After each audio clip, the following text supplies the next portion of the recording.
Imaginez la scène. Vous êtes à l'aéroport, valise prête, passeport en main. Tout semble normal, jusqu'à ce que l'agent vous dise que vous ne pouvez pas embarquer. Pas à cause de votre billet, pas à cause de votre passeport, mais à cause d'une nouvelle autorisation de voyage que vous n'avez jamais demandée. Ce n'est pas une rumeur, ce n'est pas une théorie. L'ETIAS arrive en Europe fin 2026, et il va bouleverser la manière dont des millions de voyageurs entrent sur le territoire européen. Le problème, c'est que presque tout le monde se trompe à son sujet. Certains pensent que c'est un visa, d'autres croient que ça ne les concerne pas. Et beaucoup découvriront la vérité. Trop tard, au comptoir d'enregistrement. Ce que l'on croit, ce qu'il faut réellement faire, et les pièges invisibles que personne n'explique clairement, tout se joue ici. Restez jusqu'à la fin, votre prochain voyage pourrait en dépendre.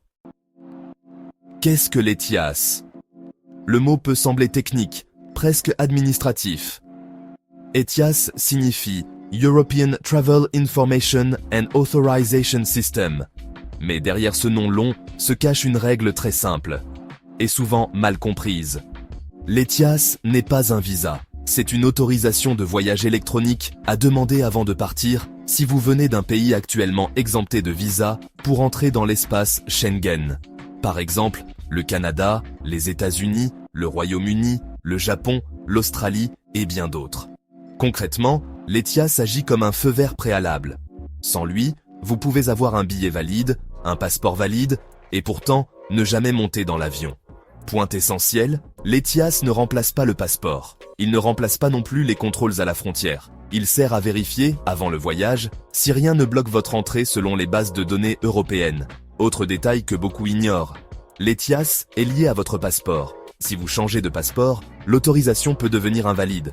Sur le papier, tout paraît simple, rapide, automatisé, presque invisible. Mais ce n'est pas là que les problèmes commencent.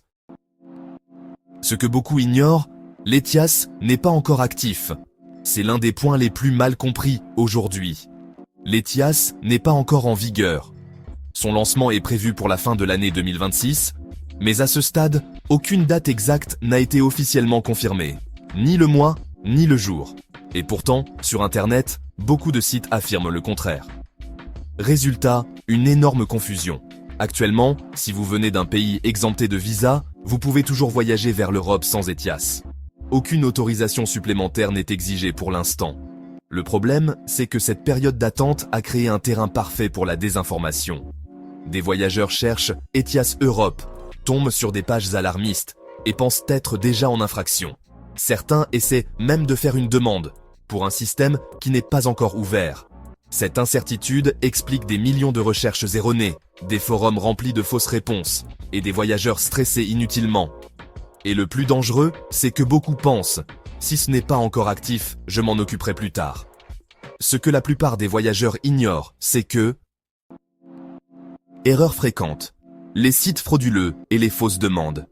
C'est déjà l'un des pièges les plus dangereux, avant même que l'ETIAS ne soit actif. Aujourd'hui, il existe des dizaines de sites qui se présentent comme officiels, avec des logos européens, des drapeaux et un ton très rassurant. Ces plateformes affirment vous permettre de faire votre demande ETIAS immédiatement. Elles demandent des frais élevés, parfois plusieurs dizaines d'euros, et surtout, vos données personnelles, passeport, adresse, informations de voyage. Or, la réalité est simple. Il n'existe qu'une seule source officielle, celle de l'Union européenne, sur le domaine Europa.eu. À ce jour, aucune demande ETIAS officielle ne peut encore être déposée. Tout le reste n'est ni reconnu, ni autorisé. Selon plusieurs témoignages de voyageurs, certains de ces sites conservent les documents, revendent les données ou disparaissent après le paiement. Le plus inquiétant, c'est que beaucoup de personnes tombent dans le piège par peur de mal faire. Elles veulent être en règle, anticiper, éviter les problèmes. Mais en voulant bien faire, elles craignent parfois un risque bien plus sérieux. Et beaucoup de voyageurs tombent dedans avant même d'avoir compris les règles. Qui devra faire l'ETIAS? Contrairement à ce que beaucoup pensent, l'ETIAS ne concerne pas tout le monde. Il s'adresse uniquement à un profil bien précis de voyageurs. L'ETIAS sera obligatoire pour les ressortissants de pays non membres de l'Union européenne, mais actuellement exemptés de visa pour les courts séjours dans l'espace Schengen. Cela inclut notamment les voyageurs venant des États-Unis, du Canada, du Royaume-Uni, du Japon, de l'Australie et de nombreux autres pays. En revanche, les citoyens de l'Union européenne n'ont rien à faire. De même, les personnes qui possèdent déjà un titre de séjour valide, une carte de résident ou un visa long séjour ne sont pas concernés par l'ETIAS. Il existe aussi des exceptions prévues. Par exemple, les voyageurs de moins de 18 ans ou de plus de 70 ans devraient être exemptés de frais, même si l'autorisation reste nécessaire. Les situations les plus floues concernent les voyageurs qui travaillent à distance ou multiplient les séjours. Beaucoup confondent l'ETIAS avec un visa de travail, alors que l'ETIAS autorise uniquement le tourisme, les visites familiales ou les déplacements professionnels courts. Et c'est là que beaucoup de voyageurs font une erreur coûteuse, sans s'en rendre compte. Une chronologie confuse et une vraie source de stress.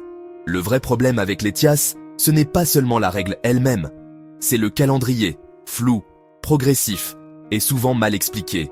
Dès 2025, l'Union européenne commence le déploiement du système EES, le Entry-Exit System.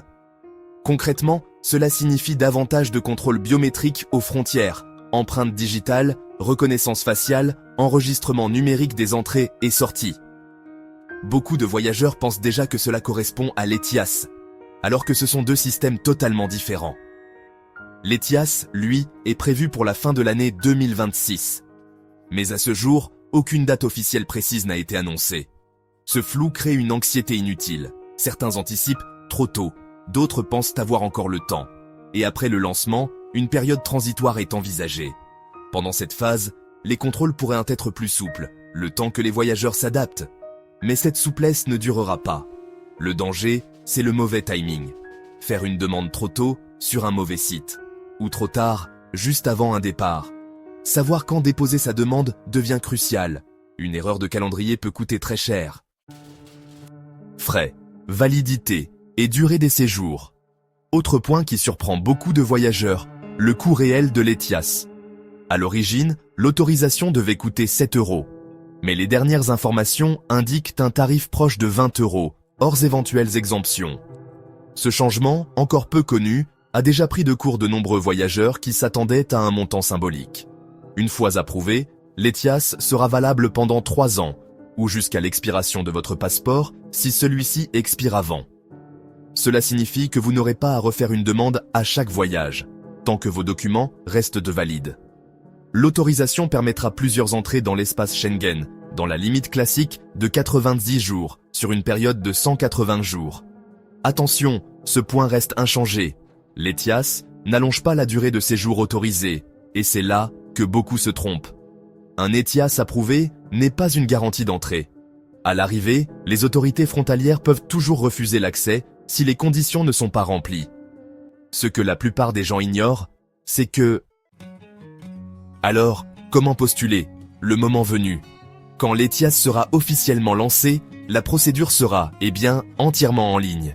Il n'y aura aucune visite en ambassade, aucun rendez-vous à prévoir. Tout se fera via le site officiel de l'Union européenne, et uniquement celui-là. Le formulaire demandera des informations simples, les données du passeport, l'identité, le pays de résidence. Et, voilà, quelques questions de sécurité de base. Dans la majorité des cas, le traitement sera automatisé, et la réponse pourra arriver en quelques minutes seulement.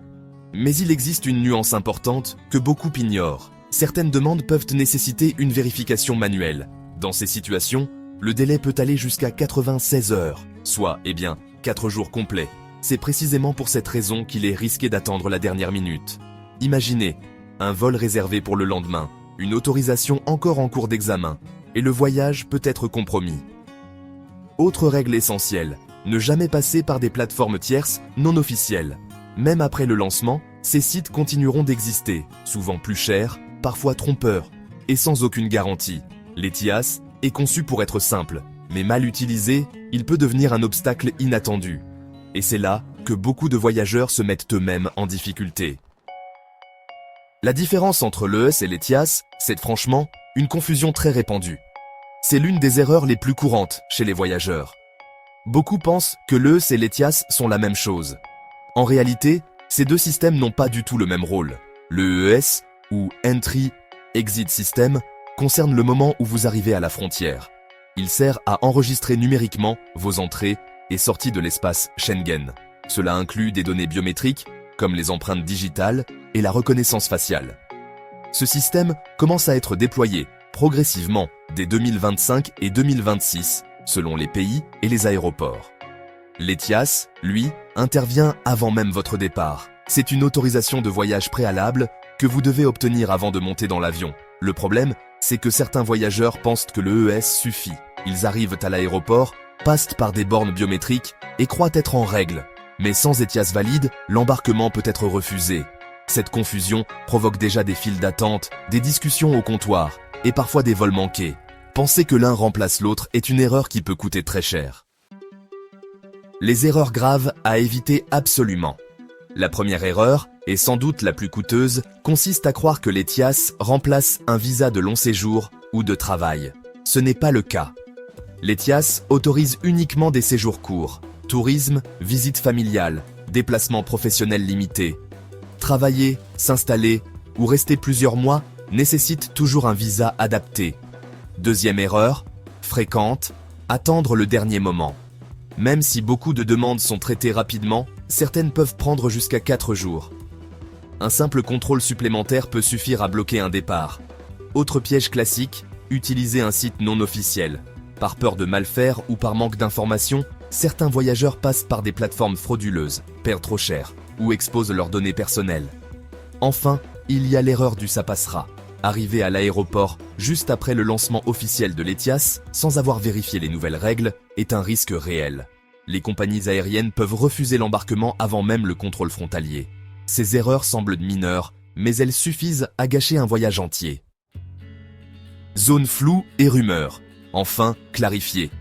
Autour de l'ETIAS, les rumeurs circulent vite, et beaucoup d'entre elles créent un stress inutile. Première idée reçue très répandue, l'ETIAS sera obligatoire dès janvier 2026. À ce jour, ce n'est pas confirmé. Le lancement est prévu pour la fin de 2026, sans date précise annoncée officiellement. Toute affirmation plus précise doit donc être prise avec prudence. Autre croyance fréquente, l'ETIAS remplacerait les règles de validité du passeport. C'est faux, votre passeport devra toujours respecter les règles habituelles, notamment en matière de durée de validité après la date de retour. Il y a aussi beaucoup d'inquiétudes liées au passé judiciaire. Certains pensent qu'un petit incident ancien entraînera automatiquement un refus. En réalité, selon les informations disponibles, seules certaines alertes sérieuses issues des bases de données de sécurité peuvent bloquer une autorisation. Ces malentendus ont tous la même origine, des articles contradictoires, des vidéos approximatives et des sites non officiels. Le manque de clarté en ligne est aujourd'hui la principale source de confusion autour de l'ETIAS. À partir de la fin de l'année 2026, une chose est claire. Voyager vers l'Europe sans ETIAS ne sera plus possible si vous venez d'un pays, aujourd'hui, exempté de visa. Ce n'est pas juste un formulaire de plus à remplir. C'est un contrôle préalable, discret mais déterminant, qui se fait avant même votre départ.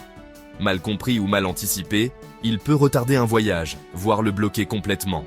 La vraie différence ne se fera pas à l'aéroport, mais bien avant, entre ceux qui se sont informés à temps et ceux qui découvrent la règle au dernier moment. Retenez une chose, comprendre ces changements dès maintenant, c'est voyager avec une longueur d'avance. Moins de stress, moins d'erreurs, plus de contrôle. Et la réalité la plus troublante, c'est que la majorité des voyageurs n'apprennent ces règles qu'au comptoir d'enregistrement, quand il est déjà trop tard.